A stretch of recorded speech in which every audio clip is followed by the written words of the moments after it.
Beh, è davvero una gioia ritrovare Hit Road, Gerard Butler. Believe it or not, noi non ci parliamo da tanto tempo avanti a una telecamera. Believe it or not, we don't talk each other since a long time in front of the camera. That's true. I've seen you many times. I saw you just a couple of weeks ago in LA. But now it's just as friends. You know, we've gone past the professional thing. You know, this is the first time you've interviewed me in years, I think. 2004, la prima intervista con Gerard Butler face to face 2004 in Ischia. That's true.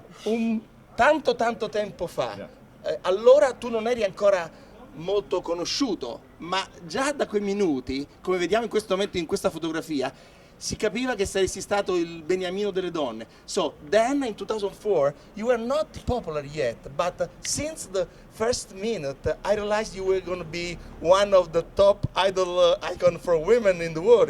We can see now a picture where we are surrounded by 30 girls. Yeah. You did. You called it before anybody else. I remember when we first met in Cannes, and you were like, "You're gonna be a big star. Look, you have something about you."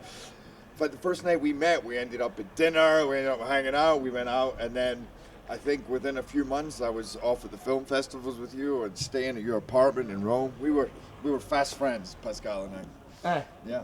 Grazie per la fiducia. Thanks for being so friendly with me. Gerry, come sei cambiato da allora? So how did you change as a person since 2004? Quando eri magari ancora uno sconosciuto, oggi sei una superstar. I think I became more demanding, more egotistical, just generally more full of myself. No, I don't know. I don't know how I changed. No, I think that when I'm suddenly getting a chance to make the movies that I always wanted to make, and getting a chance to produce, which means I can help create and develop, then I feel more in flow with life, you know. And I miss the days that you were fighting and trying. That's fun. It's fun not knowing where you're going to be tomorrow, you know. Are you going to get this job or that job? But I also enjoy when you have a choice and you say, I want to go into this magic world, and I want to take on this, you know, depressing project, whatever it is, but a chance to go deep into something. Then I'm in flow, and I find that happier. It keeps me more engaged, and I need to be engaged, or I get into trouble. When my mind stops working, it's not a good place. Ecco, poc'anzi hai ricordato appunto che io ebbi subito la percezione di una persona speciale, e quella percezione la ebbi anche dal modo in cui parlavi. Si capiva che eri una persona molto attenta ai valori della vita e poco superficiale, e questo forse è ciò che fa la differenza tra un normale attore ed un grande beniamino del pubblico. So, as you said, I realized since first minute you were going to be a great guy. Because since the first minute you show me your values as a man, and this is the difference that makes difference between a regular actor and somebody that is special, that maybe people understands that you are expressing more than just an action. Maybe. Well, I mean, it's interesting. When you just said, how have I changed? I think in some ways I haven't changed, you know, in terms of who I am in my soul. You know, I try to remain grounded. You try to treat people with respect. I try and enjoy my life. I try and enjoy what I do. But I think that comes out in a way. There's a kind of a charisma and a confidence and a fire and a passion that I have. And to me, sometimes as an actor, I imagine that connection that you talk about. When I tell a story, whenever I'm looking at a script or I'm developing and I'm working with it, I'm always thinking, where's the connection? Where's the point of interaction between what I feel and what I imagine an audience will feel? Where do I move them? Where do I surprise them? Where do I make them question? That's exciting to me, because that's what made me want to act, was those moments watching a movie where I was inspired or moved or you know, just made to, I don't know, evaluate something in life, or I come out of a movie going, I want to do that. That's the guy I want to be.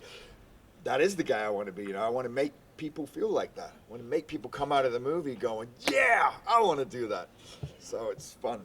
prima ti ho chiesto appunto come sei cambiato, come hai visto io sono molto cambiato perché nel 2004 essenzialmente ti parlavo soltanto di ragazze e ora invece insomma sarò bravo, non parlerò di quello. So essentially I've been changed because in 2004 I was essentially speaking with you all about you like a playboy. Now I've been changed and so I don't talk about it.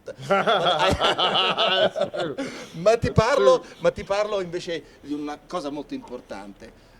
Il valore della vita. Cos'è per te il valore della vita? So what is for you the value of life in this period that seems that the life has not a value anymore? Many people keep committing suicide for terrorism, for the value of life. What is for you? We talk so many young people that maybe has a lot of confusion, and as you are one of their hero, and it's important for them to hear the value of life. Yeah. I mean, I think the value of life, I can't speak for everybody because everybody's different, but I think one of the main things in life is having a purpose and a goal, something that excites you. I've had moments in life when I lost hope. Me myself lost hope or realized I don't have this thing that I'm aiming towards. And that's dangerous, you know, that guns in the back of my trailer. People are watching something. But is to have a purpose and a goal which gives you a fire, which drives you on to do things, you know. I also think what's important is, and because it doesn't matter what it is you're doing, you know, even if you're collecting trash, if you're a young student, if you're a nurse, or if you're working on a boat, is trying to appreciate what it is you do and appreciate the smaller things in life, having gratitude. And I find that there's days that I come in, I forget everything good in my life. I just think of the problems, you know. Oh, they didn't do this, and I got to do this scene that I don't like. Or I could think, I'm making a movie. I'm an actor. This is amazing. And I think you can do that in any position in life, you know. And what's also really important is placing value on your relationships, your family.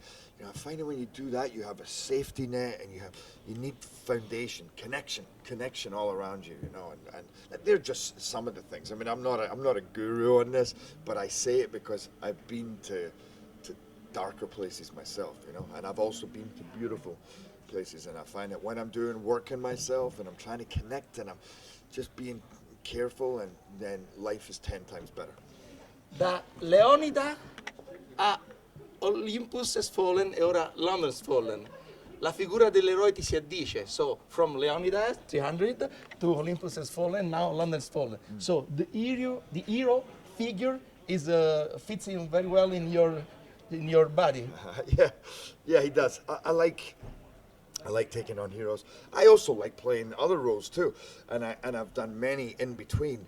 But since I did Olympus, again, because in between that I had been off doing different kinds of movies, and I'd done a Shakespeare movie and a surf movie, and then Olympus kind of brought me back to the action hero, badass free. And I have to say, it was fun, and it clicked, and it worked.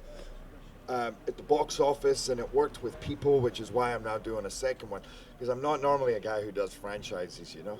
Even with 300, I was offered the second one, I didn't do it. I said, go with God, I wish you good luck, but I loved just the first one. Badass, that's it, that was good. Senti, in Olympus Has Fallen abbiamo visto scene apocalittiche alla Casa Bianca.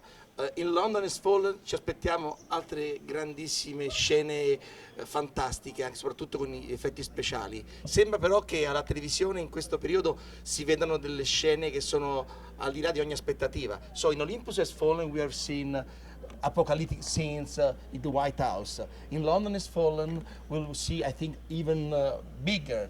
But it seems on television now these days we see some things that is over imagination. I mean, does it scare you? I don't know what you mean. Means that the reality sometimes is more than fiction. I mean, like all these bombs, all this.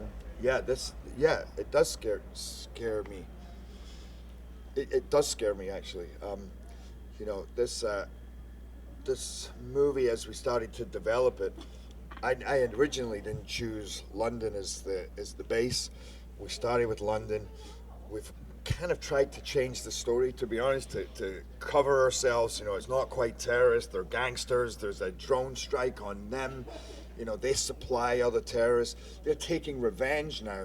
But at the end of the day, it's still an attack on London, and it's very powerful, it's very visceral, and at times it's uncomfortable. And we had already started making the movie. We were halfway committed when Charlie Hebdo started, and I'm not going to lie, it scares me, because there is this possibility. As I spoke to one of our writers about it, and he said, well, one thing is, it's, at the end of the day, we're just making a movie, it's entertainment. But on the other hand, in some strange way, I guess, you're prepared, I always find in a movie, if the worst thing happens, that it almost like then you've kind of experienced it, and it will never be that bad. I mean, our idea is so over the top and so crazy. So many things happen that there's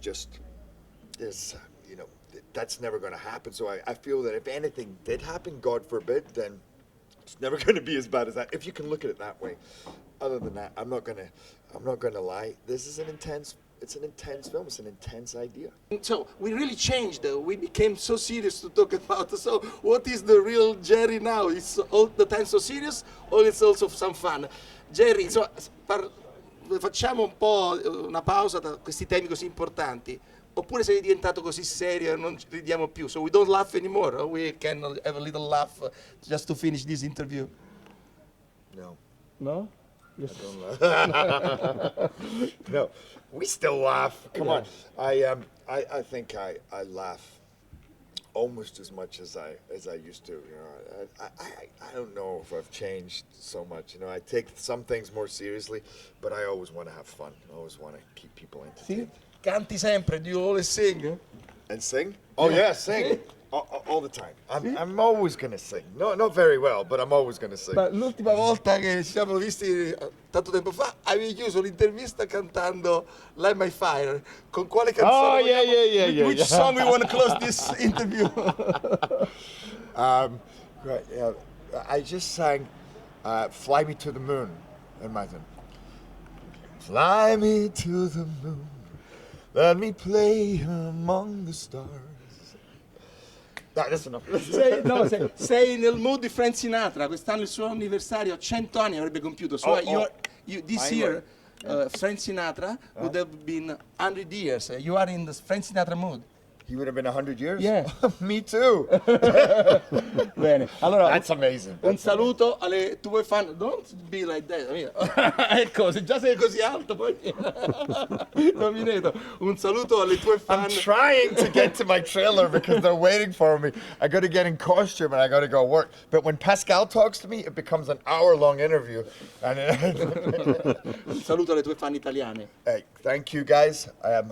Italy's like my favorite country. I love going there, and yeah, I'll see you soon. I'll probably be over there in a couple of weeks now. I'm always there. Ciao.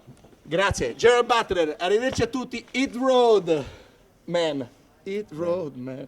It's what? Hit road, man.